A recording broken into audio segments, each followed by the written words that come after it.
মুক্তিযুদ্ধে আঞ্চলিক বাহিনীর কথা বললে সবাই টাঙ্গাইলের কাদেরিয়া বাহিনীর কথাই ভাবেন। মুক্তিযুদ্ধে কাদেরিয়া বাহিনীর মতো টাঙ্গাইলে গড়ে উঠেছিল আরেকটি দুর্ধর্ষ আঞ্চলিক বাহিনী। টাঙ্গাইলের সাদত কলেজ ছাত্র সংসদের তৎকালীন ভিপি খন্দকার আব্দুল বাতেনের নেতৃত্বে গঠিত বাহিনীটিতে ছিলেন ৩,৫০০-এরও বেশি মুক্তিযোদ্ধা। টাঙ্গাইলের নাগরপুরের কনরা গ্রামে বাহিনীর পত্তন হলেও এই বাহিনীর বিস্তৃতি ছিল মানিকগঞ্জ, সিরাজগঞ্জ, পাবনা ও গাজীপুর জেলাতেও। স্টার স্পেশালে আজ দেখুন মুক্তিযুদ্ধে বাতেন বাহিনীর বীরত্ব গাথার ইতিহাস। ২৫ মার্চ কালোরাত্রে গণহত্যার পরবর্তীতে ২ এপ্রিল শামসুল আলম শাহজাদার নেতৃত্বে টাঙ্গাইলের নাগরপুরের কনরা গ্রামে প্রাথমিকভাবে ১০ সদস্য বিশিষ্ট একটি প্রতিরোধ কমিটি গঠিত হয়। ৩ এপ্রিল নিজ গ্রাম কনরায় এসে কনরা ও পার্শ্ববর্তী বিভিন্ন গ্রামের ছাত্র, তরুণ, যুবকদের যুদ্ধের সাথে সংগঠিত করতে শুরু করেন খন্দকার আব্দুল বাতেন। এখানে যখন বাতেন ভাই সাদত কলেজের ভিপি, তখনই ছাত্র আন্দোলন করে এবং উনি সাংঘাতিক সংগঠক ছিলেন। তখন ছাত্র সংগঠক এবং রাজনৈতিক সংগঠক ছিলেন। এবং পাক বাহিনী যখন আক্রমণ করলো তখন তো এটা স্বাভাবিক যে মুক্তিযুদ্ধ হবেই, এবং সেটা আগে থেকেই প্রস্তুতি ছিল। এপ্রিলের ২ তারিখে আমি কনরা পৌঁছি, ২৮ তারিখে ঢাকা থেকে স্টার্ট করি। কদিন লাগলো? কনরা পৌঁছার পরে যেদিন আমি পৌঁছলাম ওই দিনই আমি একটা প্রতিরোধ কমিটি গঠন করলাম ওখানে। এপ্রিলের ২ তারিখে প্রতিরোধ কমিটির সদস্য ছিল বোধহয় ১১ জন না ১৩ জন। কনরা আসলো, আসার পরে এই যে আমি তো একটা প্রতিরোধ বাহিনী করেই ফেলছি অলরেডি। পরে মিটিং করলাম, সেই মিটিংয়ে আমরা যে মুক্তি বাহিনী গঠন করার সিদ্ধান্ত নিলাম। শুনলাম যে কাদের সিদ্দিকী মুক্তি বাহিনী গঠন করছে। তখন আমাদেরও ধারণা যে বাতেন ভাই অবশ্যই মুক্তি বাহিনী গঠন করবে, এবং এইটা শোনার পর যে উনি মুক্তি বাহিনী গঠন করেছে, এবং সেই হিসাবে আমি লাউহাটির নিকট বন্নি উপেন বিএসসির বাড়িতে এসে ওনার সাথে যোগ দিই, এবং ওই দিন থেকে মুক্তি বাহিনীর কাজ শুরু হয়। এটা আমি প্রথম লাউহাটি বন্নিতে এসে ওনার সাথে যোগ দিই, এবং ওই এরিয়াটাই ছিল ওনার মুক্তিযুদ্ধের এরিয়া, লাউহাটি, বন্নি, কেদারপুর, এই এরিয়া। এবং ওটা ছিল আপনার নাগরপুর, সাটুরিয়া, মির্জাপুর থানার সংলগ্ন। ওইখান থেকে আমাদের মুক্তিযুদ্ধ শুরু হয়। ৩ এপ্রিল লাউহাটি ইউনিয়নের তৎকালীন চেয়ারম্যান আতর রহমানের কাছ থেকে পাওয়া ইপিআর সেনাদের ফেলে যাওয়া ২টি রাইফেল ও ৪৫ রাউন্ড গুলিই ছিল বাতেন বাহিনীর প্রথম অস্ত্রের সম্বল। ৪ তারিখে ২টা রাইফেল পেয়ে গেলাম আমি। কিভাবে পেলেন? লাউহাটির চেয়ারম্যান কামাল খান সাহেবের ওখানে ওই ২৮ তারিখে যে সাটিয়া চোরাদি হইল, হ্যাঁ বিডিআরদের যে মারা হইলো ওখানে, যারা বাইসা ছিল ওরা তো ভেঙে গেল। ভাইকে দেওয়া 2টা ইপিআর 2টা অস্ত্র লাউহাটির রয়ে গেছিল। এই 2টা রাইফেল ৪৫ রাউন্ড গুলি নিয়ে মুক্তি এই যে প্রতিরোধ কমিটি মুক্তি বাহিনী থেকে পরিণত হয়ে গেল। অন্যদিকে সিদ্দিক হোসেনের নেতৃত্বে স্থানীয়ভাবে সংগঠিত একটি মুক্তিযোদ্ধা দল বেশ কিছু অস্ত্র সংগ্রহ করে। ২০ এপ্রিল তারা বাতেন বাহিনীতে যোগ দিলে বাহিনীর সক্ষমতা অনেকাংশে বেড়ে যায়। বাঁকুড়া যুদ্ধে মানে যে পলাতক হইয়া কত কত যুদ্ধ যখন না পারিয়া তারা পরে আসলো, তারা গেছিল আমার বাসায়। আমি ট্রেনিং আরম্ভ করছি, এই জন্য তারা আমার বাড়িতে যে হাজির হইলো। তো তারা কিছু হাতিয়ে নিয়ে গেল, আরও অন্য জায়গায় চাও কিছু বিচ্ছিন্নভাবে হাতিয়ার এসা আমার বাড়িতে হইল। তাতে প্রায় ৩০-৩৫টা হাতিয়ার, একটা এলজি, কিছু চাইনিজ অটোমেটিক রাইফেল, এইগুলো নিয়ে আমরা একটা যুদ্ধ করবো। বাতেন ভাই আমার বাড়িতে তো ট্রেনিং আরম্ভ হয়ে গেছে। আচ্ছা, আপনার কাছে শুনলাম যে আপনি এখানে ট্রেনিং আরম্ভ করছেন, তো এখন তুই যুদ্ধ করতে চাই ভাই। এটা আমার মায়ের কাছে বলতো, আমি আমার মায়ের অনুপ্রাণিত ছিলাম। তখন আমার মা বললো, সঙ্গেও বলছি, আমার মা বললো যে তোমরা 2 ভাই একত্রে যুদ্ধ করো। তো তারপরে বাতেন ভাইয়ের সাথে লড়তেছিলাম। বাতেন ভাইয়ের নাম বেশি ছিল, তখন সে 2 টার্ম বিবি ছিল কবিতা কলেজের, মানুষ সবাই জানতো বাতেন ভাই। তো তারপরে বাতেন বাহিনী হিসাবে দলটা পরিচিত হইল আর কি, এইভাবে। এপ্রিলের মাঝামাঝি সময়ে ফজলুল হক মল্লিকের নেতৃত্বে ৩৫ মুক্তিযোদ্ধার একটি দল বিভিন্ন রাজাকার ক্যাম্পে অভিযান চালিয়ে প্রথমে অস্ত্র গোলাবারুদ সংগ্রহ করেন এবং পরবর্তীতে তারা বাতেন বাহিনীতে যোগ দেন। ফেরত এসেই ওই যে আমরা ৩০-৩৫ জন একত্র হয়েছিলাম, ওদেরকে নিয়ে আমরা আর্মস কালেকশনে নামি। প্রথমে আমরা এই জাঙ্গিলের উত্তরে সরাতল, ওখানে শুনলাম যে ওখানে সবুর ডাকাত, তার কাছে আর্মস আছে, রাইফেল আছে। তা আমরা সবুর ডাকাতের বাড়ি ঘেরাও দিই এবং ওখানে আমাদের কাটা রাইফেল দিয়ে আমরা গুল্লাগুলি হয়। সবুর ডাকাত তখন ওই রাইফেল রেখে ও চলে যায়, আমরা রাইফেলটা হাতে নিয়ে নিই। রাইফেল নিয়ে আবার আমরা বেলতা একটা গ্রাম, সেই বেলতা গ্রামের হায়দার করে যে তার কাছেও নাকি রাইফেল আছে, তো সেই বাড়িতে গেলাম। তখন গিয়া সেই হায়দারকে পেলাম না, কিন্তু ওই হায়দারের বাড়িতে যে একটা রাইফেল ভাঙ্গা সেটা অকেজ, ওই জন্য আর ওইটা আর আমরা না নিয়ে সেই বেলতা একটা লোকের কাছে আমরা জানতে পারলাম যে আর্মির একটা লোক একটা এলএমজি নিয়ে এসে একটা পাট ক্ষেতের ভিতরে ওই পলিথিন দিয়ে অনেক নিচে গেড়ে রাখছে। তা আমরা তখন ওই সাহস করে ওখানে গেলাম, একটা কোদাল এনে তারপরে সেটা গর্ত করে সেই এলএমজি আমরা পাইলাম। এলএমজি পাইয়া ওই জায়গায় আমরা 2 দিন অবস্থান করে আর্মির একটা অফিসার ছিল যে আনোয়ার করে নাম, তো ওর কাছে আমরা ওই যে রাইফেল ট্রেনিং নেই এবং ওই রাইফেল ট্রেনিং নিয়ে আমরা আবার জানতে পারলাম যে বাতেন বাহিনী গঠিত হয়েছে, ওইটা লাউহাটি। তো সেই লাউহাটিতে আমরা ওই কোনোরা লাউহাটি বাতেনের বাড়ি, ওখানে আমরা গেলাম কয়েকজন। এটা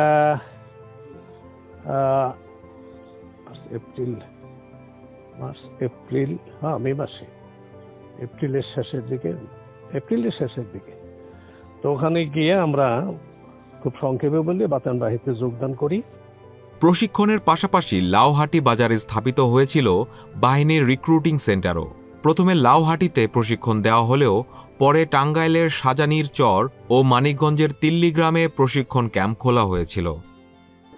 আমাদের দলে ইপিআর এবং বেঙ্গল রেজিমেন্টের অনেক সুবেদার মেজর, হাওলদার মেজর, এই ধরনের অনেক লোক ছিল এবং তারাই আমাদের শেখাইতো, প্রশিক্ষণ দিত এবং আমরা যেখানে যখন অবস্থান করি সেখানে আমাদের সকালে বিকালে প্রশিক্ষণ হতো। এটাকে বলা হয় রেখি। হ্যাঁ, এটা পেছন দিকে থেকে যে আমার তখন দায়িত্বটা পড়লো 2 রকম দায়িত্ব। একটা হলো যে আমার ওই তখন যে সমস্ত বিভিন্ন জায়গা থেকে যে সমস্ত লোক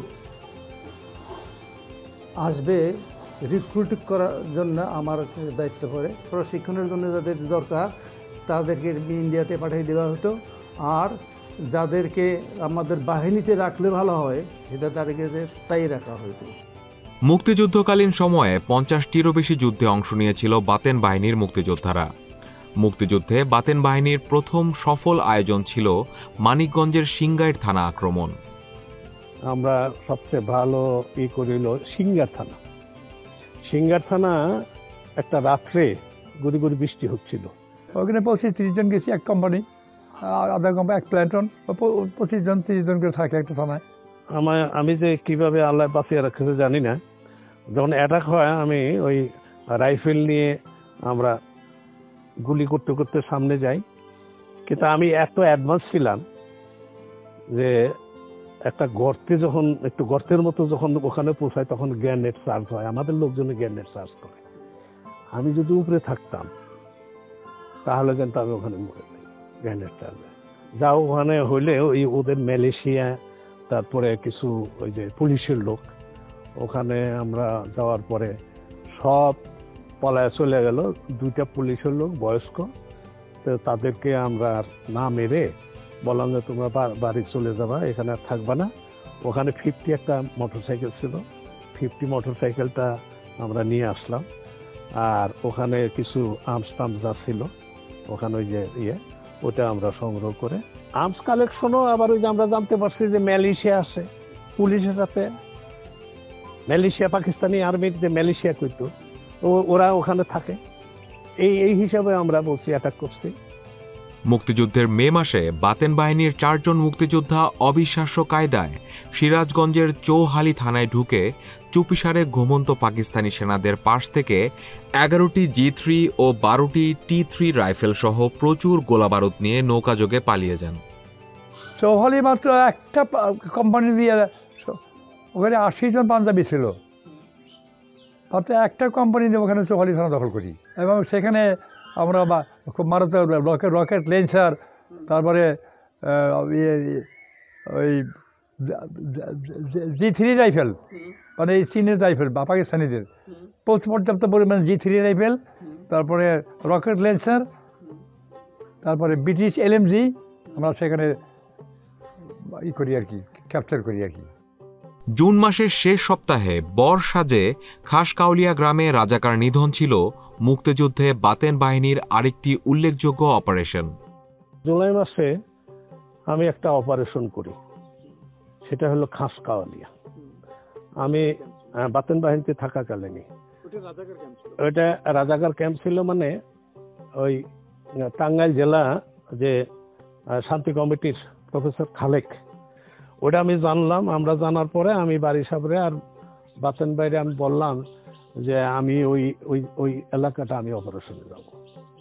তখন আমি বর সাজলাম।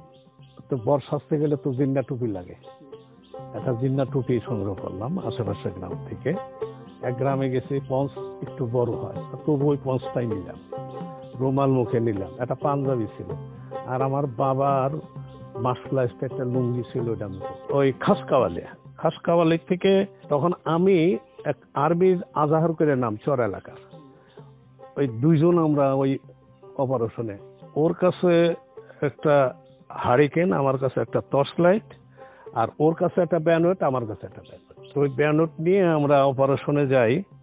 ওখানে ওই খাসকাওয়ালির পূর্বে একটা খাল আছে, তখন খালে হাঁটুর নিচে পানি।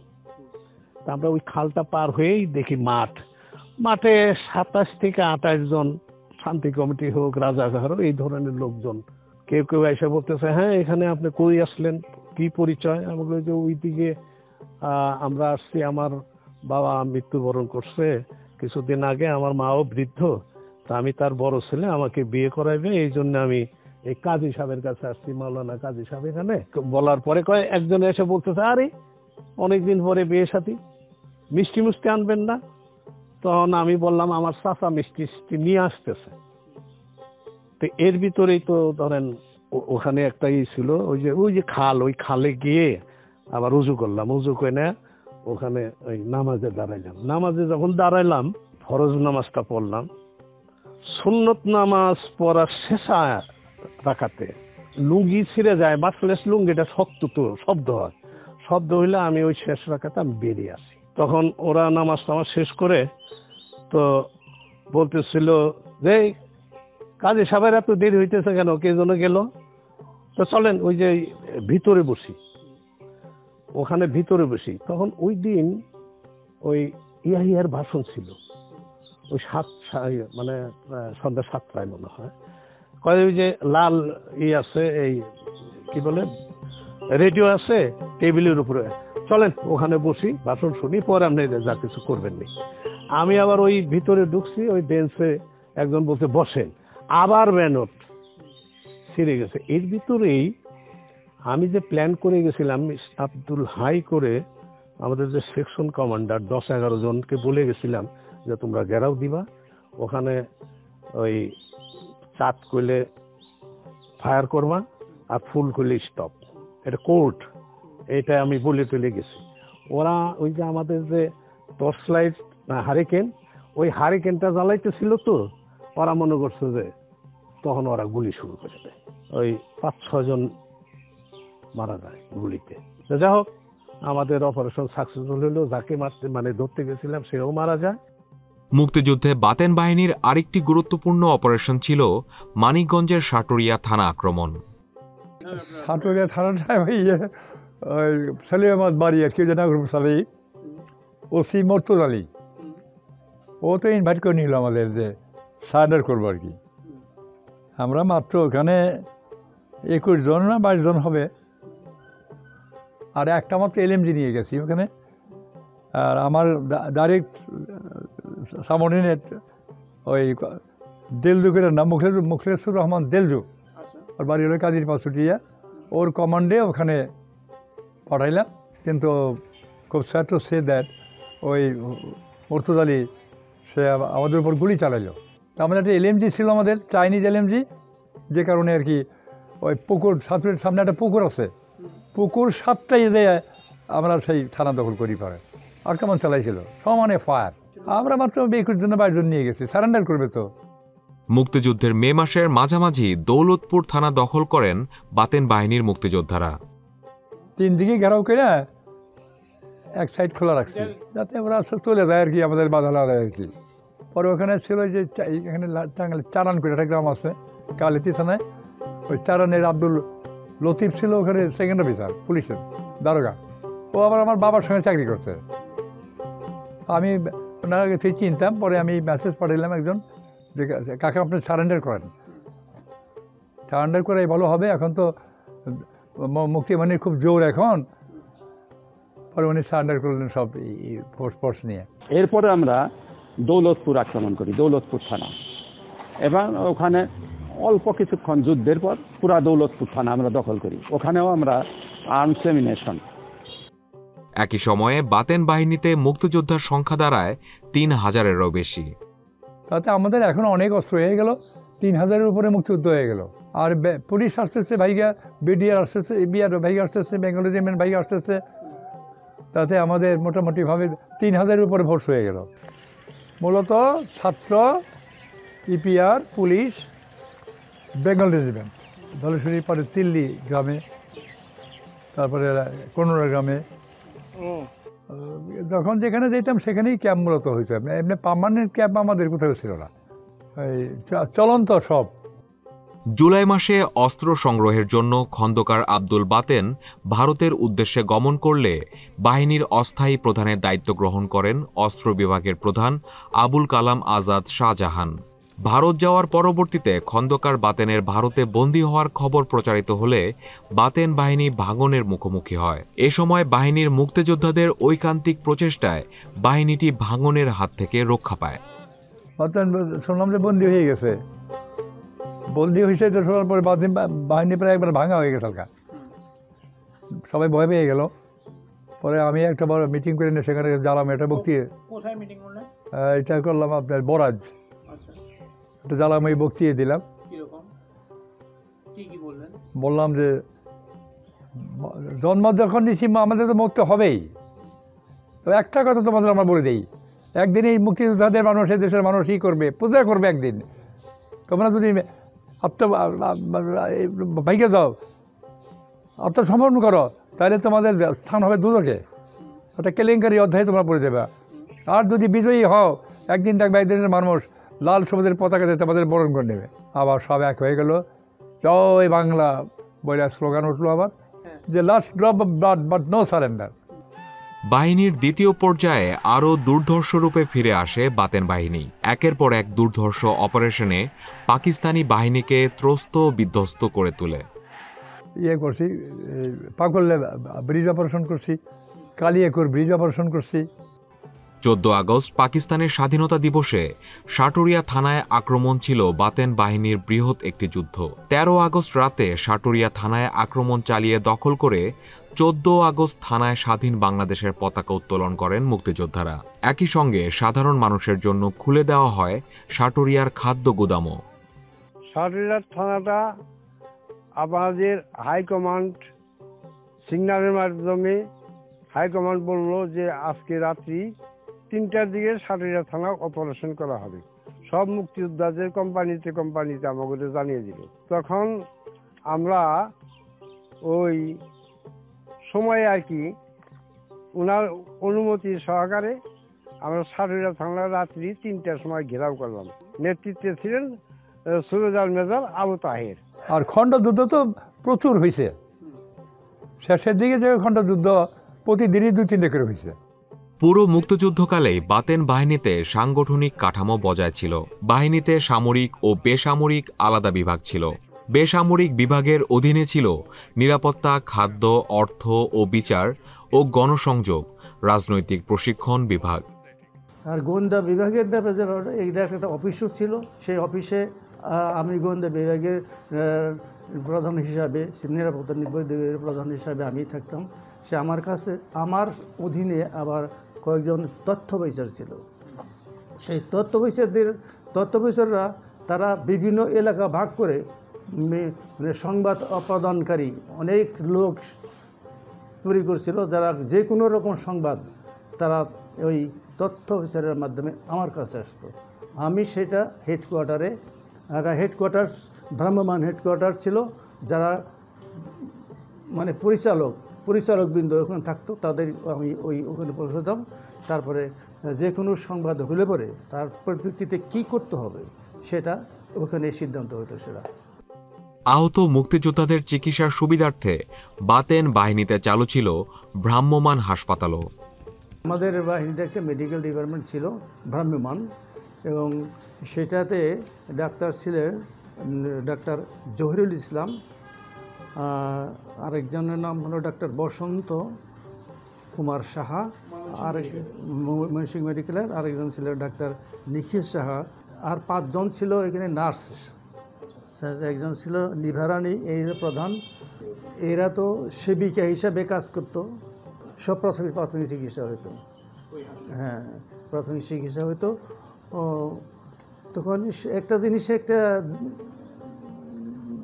আমি নিজেও বুঝি না কেন ওই রকম ধরনের বিরাট রকমের অসুখ হয়ে যে মারা যাবে, এই ধরনের পরিস্থিতির সৃষ্টি একজনেরও হয় নাই, মারা যায় নাই কেউ আর কি। তো যে চিকিৎসাটা ওখানে পেত, ওতে তো ওর মোটামুটি ওরা সেরেই চলে যেত।